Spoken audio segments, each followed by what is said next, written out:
மண்டையில் செஞ்சு வச்சுருக்கேன்.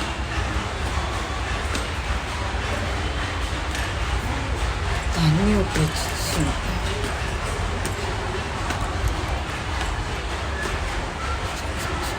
வெயில் தாங்க முடியல பசங்க.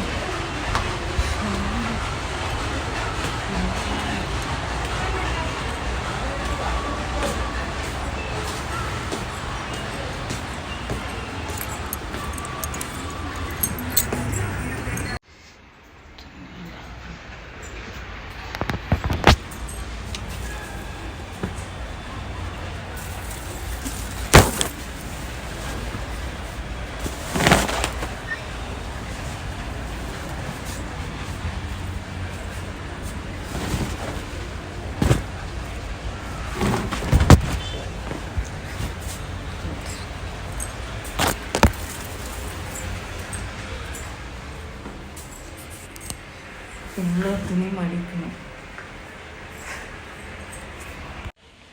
வெயிலுக்கு வீடெல்லாம் எறும்பு. தண்ணிக்குன்னு கொண்டு வந்து வைக்க சொன்னால் வைக்கவே இல்லை. வெயிலுக்கு தண்ணி குடிக்காமல் எப்படி இருக்கிறது? கால் வலிக்கு.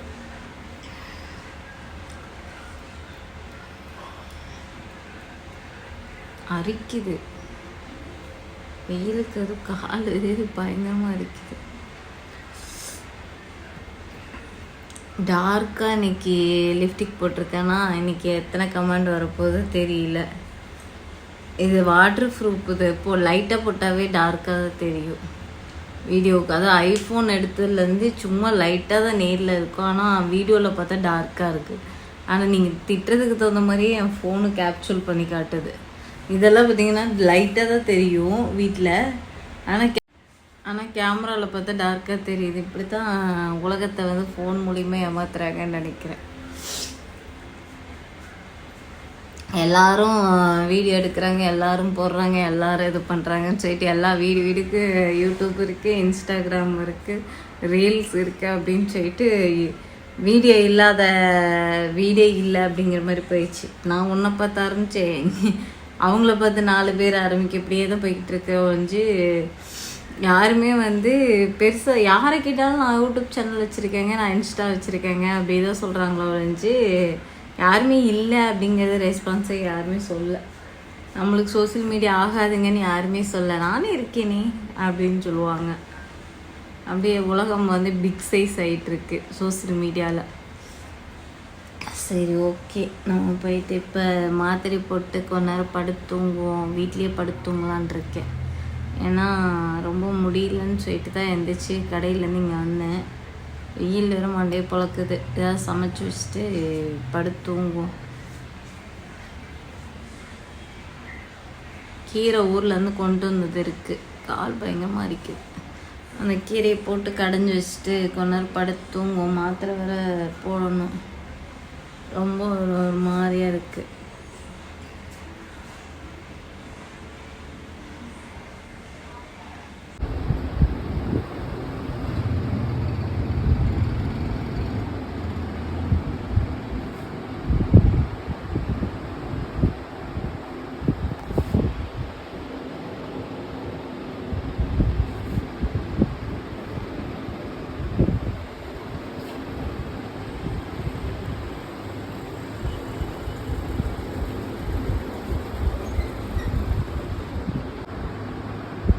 தலையை ஆட்டிட்டு அப்படியே போனிடெயில் போடுற மாதிரி, கிளிப் போடுற மாதிரி எடுங்க.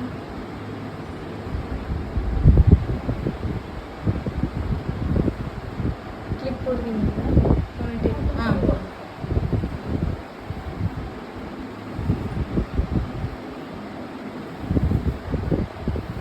கீழே போட்டிங்கன்னா தெரியுது, மேலே தூக்கி போடுங்க.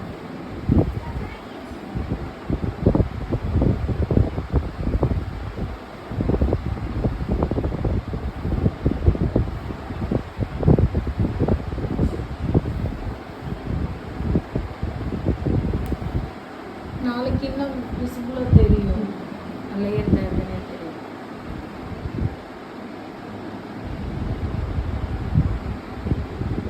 ஓகே, ஸோ இது வந்து தங்கச்சியோட முடி, இது அக்காவோட முடி. 2 பேத்துக்கு வெட்டியாச்சு. அவங்க மம்மிக்கு வெட்டினேன், ரொம்ப கீழே மட்டும் வெட்டிக்கிட்டாங்க. இப்போ சீசன் இல்லையா, குழந்தைங்களுக்கு நிறைய முடி வெட்டிகிட்டு இருக்கிறாங்க. அதனால் இப்படி பிக் பிக் சைஸ் வந்து தினம் ஒரு 10 இது ஹேர் கட் மட்டும் பண்ணிகிட்ருக்கேன். ஸ்கூல் பக்கத்தில் இருக்கிறதுனால எல்லா குழந்தைங்களுக்கும் 2 மாதம் முடியை வெட்டி வளர்த்திக்கலாம் அப்படின்னு சொல்லிட்டு வெட்டிகிட்டு இருக்கிறாங்க. யூ கட் பண்ணேன். சரி போயிட்டு சமைப்போம். முடி எங்கே சேர்த்தி வைப்போம். மல்லிப்பூ கட்டாமல் முல்லைப்பூ வந்து விரிஞ்சு போச்சு. ஊர்லேருந்து கொண்டு வந்தது மல்லிப்பூ இப்போ தான் கொஞ்சம் கட்டியிருக்கேன். ஒரு முழம் போட்டு கட்டிட்டேன். இதை வந்து விரிஞ்சிருச்சு. இதுவும் கட்டி சாமிக்கு கொண்டு போயிட்டு போடணும். இது சாமிக்கு தான் போட முடியும் ஃபுல்லாக. இப்போ சப்ஸ்கிரைபருங்கிற நம்மளோட ஃபாலோவர்ஸ்ன்னு சொல்லலாம், நம்ம கஸ்டமர்னு சொல்லலாம். ஸோ எனக்கு எல்லா விதத்துலேயும் கை கொடுத்த என்னோட கஸ்டமர் வந்து கொண்டு இருக்கிறார்கள் ஃபேஷியலுக்கு. ஸோ இந்த வீடியோ கூட அவங்க பார்ப்பாங்கன்னு நினைக்கிறேன். அவங்க வர்றதுக்குள்ளே 3 குட்டீஸோடு வர்றாங்க. வர்றதுக்குள்ளே இந்த பூவெல்லாம் கட்டி முடிச்சிட்டோம்னா டக்குன்னு அவங்களுக்கு ஃபேஷியல் ஸ்டார்ட் பண்ணிடலாம். அவங்க எங்கேயோ வெளியே போகிறாங்க, நம்மளால தான் எங்கேயும் போக முடியல. சரி நம்ம போகிறவங்கள வந்து வாழ்த்தி அனுப்பிச்சி விடுவோம் அப்படின்னு சொல்லிட்டு. ஸோ கிட்டத்தட்ட 3 மாதமாக அவங்க ஃபேஷியல் பண்ணல, இப்போ தான் ஃபேஷியல் பண்ண போகிறாங்க. அதுக்குள்ளே நம்ம இந்த பூவை கட்டிடுவோம். கட்டிட்டு டக்குன்னு அவங்கள அட்டென்ட் பண்ணுவோம். இன்றைக்கி ஒரு 2 ஃபேஷியல் அப்பாயின்மெண்ட் இருக்குது. அதை முடிச்சிட்டோன்னா எனக்கு வேலையே இல்லை. கட்டியாச்சு, எடுத்து கவரில் போட்டு வச்சுட்டு மணி கரெக்டாக 12 மணி ஆகும்போது கஸ்டமர் வந்துடுவாங்க. கொண்டு போய் இது ஃப்ரிட்ஜுக்குள்ளே வச்சுட்டு வந்துடுவோம்.